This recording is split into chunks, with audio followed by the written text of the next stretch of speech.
يا هلا والله بالغالين. السلام عليكم يا أجدع اسطوات في الدنيا. لو فاكر إن الإكسل ده بس شوية مربعات وأرقام، فأحب أقول لك لا يا معلم.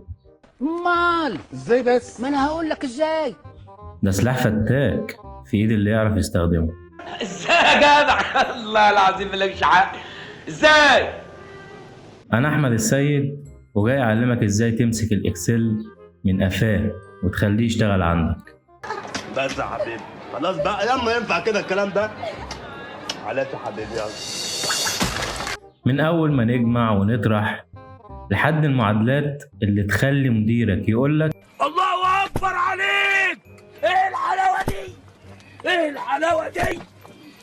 وكل ده وبالراحة كده بالإكسل يا اسطى. يا سلام، سلم على مخك البلالان يا بحر العلم يا ترعة المفهومية. وما تنساش اللايك والشير والسبسكرايب. يلا بينا نبدأ الرحلة. يا جماعة أنا مش عايز أقلقكم، بس أنا خلاص بقيت عبقري. اكتشفت دالة في الإكسل اسمها افريج.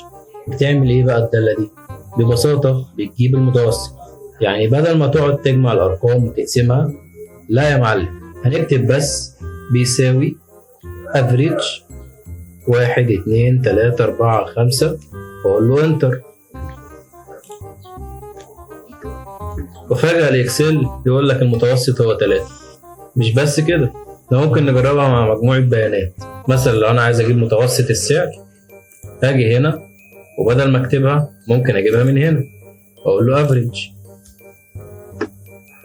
وأدوس إنتر، يديني المتوسط بتاع الأسعار. بس المشكلة بقى لما جربت أعمل الأفريج لمرتبي، الرقم طلع قليل جدا يا جدعان. قلت يمكن في غلط في البيانات، اكتشفت إن المشكلة مش في الإكسل، المشكلة طلعت في المرتب نفسه. ترى والله حزنت عليك، والله تأثرت ليك، لحظة أبكي. يعني دالة افريج مش بس بتحسب، دي كمان بتكسر قلبك.